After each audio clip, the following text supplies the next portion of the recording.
Escreva um poema que caiba nessa minha nova respiração. Eu queria tanto que alguém tivesse escrito um poema sobre isso. Queria tanto que não fosse eu. Acho que a partir do momento que eu me reconheci como essa pessoa que é a escrita, que vai me levar para frente, assim, é isso que eu gosto de fazer. Então, eu tenho que acordar todo dia para fazer isso que eu gosto, isso que eu amo, porque só dessa forma eu vou conseguir sobreviver, eu vou conseguir viver nesse mundo caótico. Nesse momento, eu percebi que era a escrita a minha revolução pessoal. Quando eu identifiquei a escrita como revolução, eu posso dizer que isso foi muito cedo, foi no ensino fundamental, onde eu não queria ir para a escola, porque onde tudo cabia dentro de uma bolsinha chamada bullying, mas aí hoje, depois de um tempo, eu consegui entender que aquilo era racismo, né? Hoje eu sei nominar de outro jeito. Então, eu não sabia que aquilo era revolução, mas já era. Quando eu não desisti de ir para a escola, muito criança, porque eu conseguia chegar em casa e transformar aquilo em alguma coisa e expurgar o que eu sentia na escrita. Um dia eu me deparei com uma gaveta cheia de papel e falei, meu Deus, o que eu faço com esse monte de papel, né? E aí eu não conhecia a palavra terapia, e aí, de repente, não que eu fiz a minha própria terapia, imagina, nunca, mas eu descobri um método de sobreviver dentro daquele caos. Foi quando eu colocava fogo naqueles escritos. E uma mulher negra escrevendo, gente, se isso não for revolução, eu não sei que outro nome dá para isso, sabe? Porque ninguém disse para a gente que a gente poderia escrever, que nós poderíamos ser escritoras. Na época do blog, eu comecei a ver que as pessoas se identificavam com o que eu escrevia, né? Identificação, para mim, é muito revolucionário. Hoje em dia, tem muita gente que me escreve falando que se identifica, que eu falo pelas mulheres e tal. E a questão é que eu não quero falar por elas. Eu quero que elas me escutem como eu escutei elas e falem também. Se eu for falar da maior revolução da poesia, para mim, da escrita, foi porque foi a minha certeza de que eu não estava sozinha. A poesia... E me emociona de falar disso, sim, porque a poesia foi a minha companhia por muito tempo. Antes de conhecer as meninas, agora a gente está no bonde, né? Está sucesso. Mas antes do bonde do sucesso, eu passei muito tempo sozinha. E então, para mim, a revolução maior foi que a poesia não me fez desistir de mim. E também o meu processo de descoberta da minha negritude ajudou muito nisso, né? Entender quem eu era foi o que eu comecei a entender as minhas influências a partir daí, né? A Tatiana Nascimento, que fala que ela lia muito Bukowski. Quando eu era adolescente, eu também lia muito Bukowski. Ele é um machista, né? Porém, eu li muito e eu descobri por ele, a Tati deixa esse crédito, eu também deixo, descobri por ele que dava para fazer uma poesia diferente.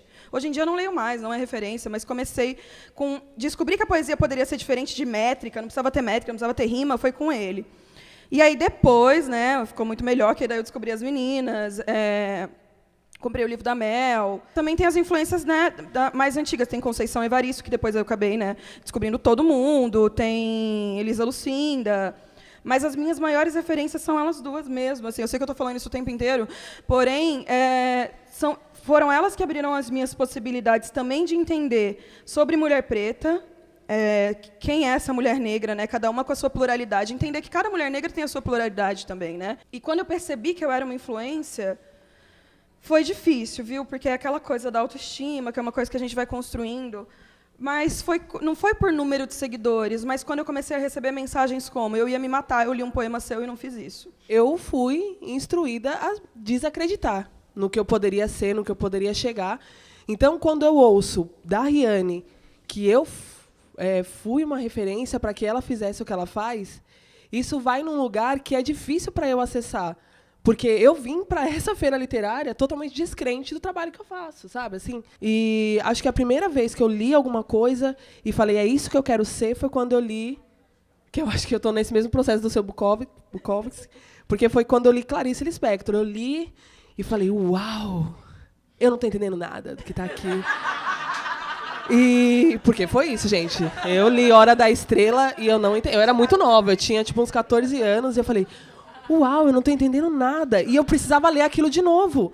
Eu me lembro que, enfim, eu comecei a escrever com 8 anos, quando eu conheci a poesia pela escola. E eu achei demais. Eu falei, nossa, isso é fácil, porque eu só preciso ter minha criatividade, um papel, uma caneta, e eu não preciso depender do outro para fazer isso. Eu tenho que colocar minha cabeça para funcionar. Só que eu era uma criança de 8 anos, o que essa criança escreve? Né? Não tinha referência de vida, não tinha experiência. Então, eu pegava imagens na revista, em lugares, e ia criando histórias em cima daquelas imagens. E aí eu me lembro que uma vez o meu pai chegou para mim e falou, já que você gosta tanto de poesia e gosta de escrever, Até então, eu ainda não tinha lido nenhum livro de poesia. Ele me deu um livro do Fernando Pessoa. E eu, sei lá, devia ter uns 10, 11 anos. E aí eu fiquei muito feliz, porque foi meu primeiro livro de poesia. Eu, nossa, que demais. E depois, conforme eu fui crescendo, eu fui me perguntando por que eu só tenho que ler gente morta? Será que pessoas vivas ainda escrevem poesia? Será que existem poetas contemporâneas, assim, né, que eu possa ler agora? E essas mulheres, onde elas estão? Porque também as referências que eu tinha de mulheres eu podia contar nos dedos, assim. Mas é muito o que a Riane falou. Acho que quando a gente começa a falar, a gente entende como isso toca as outras pessoas. Porque tem esse processo, né, da gente entender, mas será que eu vou falar? O que eu escrevo não deve ser importante para ninguém. Eu estou escrevendo aqui porque eu preciso desabafar. Mas o Sarau trouxe essa possibilidade de troca. Então, eu escrevi esse poema, hoje eu quero falar. Eu estou tremendo, igual não sei o quê, é difícil, as palavras não saem, mas eu preciso falar. E aí você fala e alguém vem e troca uma ideia com você. Nossa, que bom que você falou isso, porque para mim faz sentido também. E aí, acho que esse movimento vai fazendo com que a gente entenda essa necessidade de falar. Assim, falei, nossa, eu era muito egoísta de não querer trocar com as pessoas o que eu escrevo, o que eu sinto, porque isso pode modificar a vida de alguém, isso pode contemplar outras pessoas de outra forma. E da mesma forma como eu vendo outras pessoas, isso me tocou de alguma forma, me acessou de um jeito diferente, talvez eu possa fazer isso com outras pessoas também. O Geoff Dyer, naquele livro Todo Aquele Jazz, ele tem um epílogo ali que ele vai falar sobre como é que o jazz, uma geração influenciou na outra, né? Então ele fala, o Charlie Parker, ele ia para Kansas City, ouvia o Lester Young tocar e ficava até de madrugada, e no final da madrugada tocava com ele. Aí o Miles Davis ia tocar com o Charlie Parker e tocava com ele. E depois Joe Coltrane, e cada um deles se tornou um grande mestre, né? E eles começaram todos ali fazendo as coisas juntos, mas teve um momento em que eles descobriram a sua própria voz. E aí é que eles se tornam mestres por si só. Eu queria saber qual foi o momento que vocês descobriram a própria voz de vocês. Descobrir a própria voz não quer dizer que ela vai permanecer com você. Você tem que sustentá-la todos os dias. Porque você olha, você faz isso aqui, ela já foi embora. Eu percebi isso depois que ela tinha ido embora uma vez, mas eu recuperei, mas eu já vou avisando porque é difícil. Então, eu acho que foi aos poucos. Depois, eu bati 2 depressões já. Então, cada depressão que eu bati, a minha voz melhorou. Cada Islã das Minas que eu vou, eu saio mais encorajada. Estar aqui também me dá mais coragem. Ser ouvida fortalece a minha voz. Se tem gente do meu lado que me escuta, então quer dizer que faz sentido, né? E se eu também estou escutando, né? Fala-se muito de lugar de fala, fala-se pouco de lugar de escuta. Eu quero ouvir as mulheres que estão do meu lado. Eu quero saber o que aconteceu. Não dá para ouvir todo mundo toda hora, não tem como. Mas o máximo que eu consegui tirar disso, o máximo que eu consegui ouvi-las, também me fortalece. Então é isso. Eu acho que eu descobri a minha voz, tudo isso para falar que eu descobri a minha voz, então na coletividade. Lembra se foi ano passado, no retrasado, eu fui para Luanda participar de um festival literário. Eu falei, meu Deus, eu estou atravessando o oceano para vir falar minha poesia. E eu cheguei lá do outro lado e tinha gente declamando o meu poema. E aí eu não sabia se eu continuava falando, se eu chorava, se eu ficava ali, porque foi uma sensação tão forte que você fala, meu Deus, a gente consegue atravessar barreiras. A palavra, ela atravessa barreiras. Isso é incrível, assim, sabe? Então, acho que é nesse lugar que eu falo, nossa, cheguei, que bom, que continue, e que essas pessoas continuem espalhando também para que a gente possa ser cada vez mais múltiplas por aí. Eu gosto de pensar que eu ainda não encontrei a minha voz, porque eu acho que cada dia é um dia, né? Talvez em dezembro do ano passado, eu jamais suspeitaria que eu ia encontrar essa voz que fala de maternidade, assim. Não que jamais, mas não achei que seria tão rápido, sabe? Assim, em dezembro eu estava falando de outras coisas. Minha maior revolução até dezembro, minha maior revolução era conseguir pagar minha conta de luz até dezembro, assim, sabe? Pagar minha conta de luz vendendo meus livros, pagar meu aluguel fazendo o que eu faço. E aí, de repente, chega janeiro, eu não esperava, e de repente, Luz, você está grávida, né? Tipo, como assim, gente, né?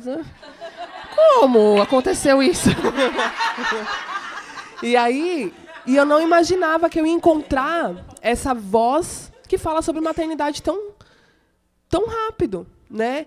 E aí, como eu não sei como vai ser a partir de outubro, que o Ben vai estar aí com a gente, vivendo, fazendo várias coisas, eu não sei como vai ser a minha voz quando o Ben nascer. Eu não sei como vai ser a minha voz daqui 5 anos. Eu não sei como vai ser minha voz quando ganhar um prêmio Nobel. Eu não sei quais são as